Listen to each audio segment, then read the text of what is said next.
Pada zaman dahulu, di suatu tempat yang tersembunyi di antara lebatnya kabut waktu, Israel berjalan dengan langkah yang tak terduga. Matanya terarah pada sebuah keti yang membawa sebuah tugas suci yang diberikan oleh Sang Pencipta. Dia adalah utusan Allah yang ditugaskan untuk menaburkan kebijaksanaan agama di antara umat manusia. Israel tidak berjalan sendirian, melainkan bersama Jibril, Mikail, dan Israfil. Mereka diciptakan oleh Allah dengan kekuatan dan keagungan yang tak terbayangkan. Malaikat Israel memiliki penampilan yang menakjubkan, dengan 4 wajah yang berbeda, masing-masing memiliki tugasnya sendiri. Dari wajahnya yang satu, dia mengambil nyawa para nabi dengan lembut, sementara dari wajah lainnya, dia mengambil nyawa orang-orang kafir dengan tegas. Pada suatu ketika Allah menciptakan maut dan menyerahkannya kepada Israel, malaikat itu terpesona oleh makna dan kekuatan maut itu sendiri.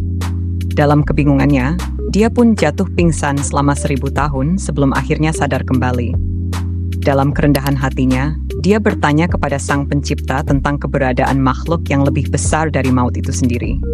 Allah dengan penuh kasih dan bijaksana menjawab pertanyaan Israel, memberinya pemahaman yang dalam tentang arti sejati dari maut.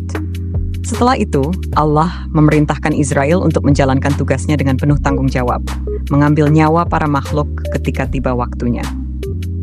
Dalam cerita ini, kita bisa mengambil pelajaran tentang kebesaran Allah yang maha bijaksana dalam menciptakan setiap aspek kehidupan, termasuk maut itu sendiri.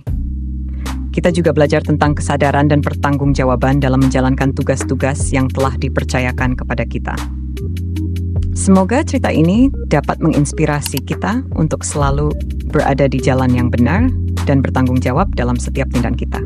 Malaikat Israel merasa kekhawatiran melanda hatinya, merasa tidak mampu mengambilnya. Tapi tiba-tiba, Allah memberinya kekuatan yang luar biasa sehingga ia dapat menahan kebesaran maut itu di tangannya. Dengan tegas, maut berseru dengan suara yang menggema, menjelaskan tugasnya yang begitu berat. "Ini tugas saya," ucapnya dengan suara yang keras. "Saya adalah pemisah antara orang-orang yang saling mencintai. Saya memisahkan anak dari ibunya, pria dari wanita. Saya meruntuhkan bangunan dan meramaikan kuburan. Saya mencari dan mendatangi semua makhluk." Malaikat Israel yang diberi kemampuan luar biasa oleh Allah mengambil perannya dengan penuh kesungguhan. Bersama dengan malaikat rahmat dan malaikat azab, dia turun ke bumi untuk mengetahui waktu yang tepat untuk mencabut nyawa seseorang. Mereka bekerja bersama-sama memperhatikan setiap detail kehidupan manusia. Dalam hadits yang diriwayatkan oleh Abdullah bin Abbas, Rasulullah Shallallahu Alaihi Wasallam bersabda, "Malaikat maut memperhatikan wajah manusia di muka bumi ini 20 kali dalam sehari. Ketika dia melihat seseorang tertawa, dia merasa heran. 'Aku melihat orang ini tertawa,' katanya, padahal aku diutus oleh Allah untuk mencabut nyawanya sewaktu-waktu." Malaikat Israel dan para malaikat lainnya menjalankan tugas mereka dengan penuh kesabaran dan kepatuhan kepada perintah Allah. Meskipun tugas mereka berat, mereka tidak pernah lelah dalam memenuhi panggilannya. Semoga kisah ini mengingatkan kita akan pentingnya mempersiapkan diri untuk akhirat. Karena maut bisa menjemput kita kapan saja. Malaikat Israel dan para malaikat lainnya menjalankan tugas mereka dengan penuh kesabaran dan kepatuhan kepada perintah Allah. Meskipun tugas mereka berat, mereka tidak pernah lelah dalam memenuhi panggilannya. Semoga kisah ini mengingatkan kita akan pentingnya mempersiapkan diri untuk akhirat, karena maut bisa menjemput kita kapan saja.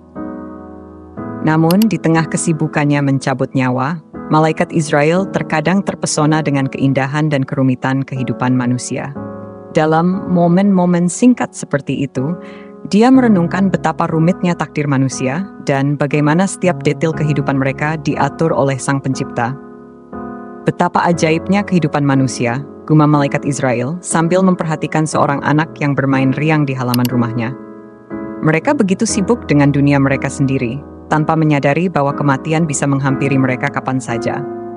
"Tapi itulah takdir yang telah ditetapkan oleh Allah," sahut malaikat rahmat, mencoba menghibur rekannya.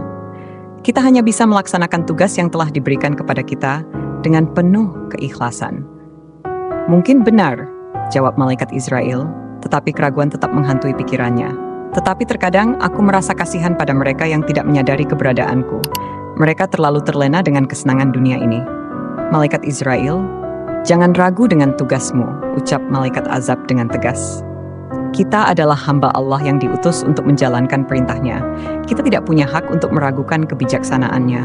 Malaikat Israel diam sejenak, membiarkan kata-kata teman-temannya meresap dalam hatinya. Akhirnya dia mengangguk perlahan, menerima kembali kepercayaan dirinya. "Kamu benar," ucapnya dengan mantap. "Aku harus mengikuti perintah Allah dengan penuh kepatuhan. Semoga Allah memberikan petunjuk kepada mereka yang masih terlena dengan dunia ini."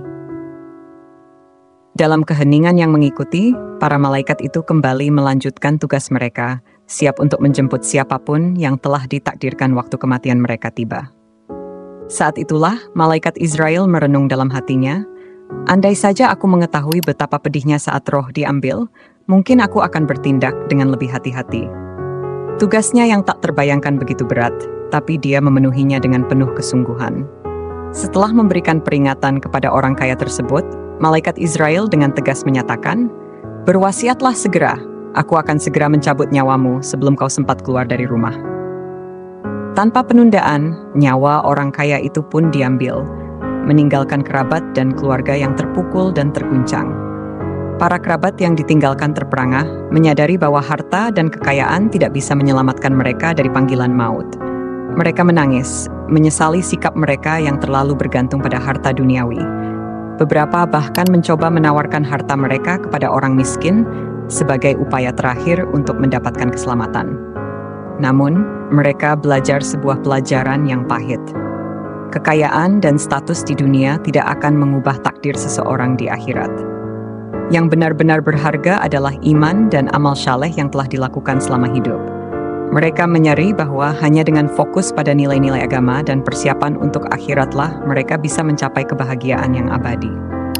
Dari kisah ini, kita diajak untuk merenungkan bahwa kehidupan di dunia ini hanya sementara, dan yang benar-benar penting adalah bagaimana kita mempersiapkan diri untuk kehidupan setelah kematian. Semoga kita semua bisa mengambil pelajaran dari kisah-kisah seperti ini dan memperbaiki hubungan kita dengan Allah serta sesama manusia. Dengan demikian, kita akan meraih kebahagiaan yang hakiki, baik di dunia maupun di akhirat. Wassalamualaikum warahmatullahi wabarakatuh.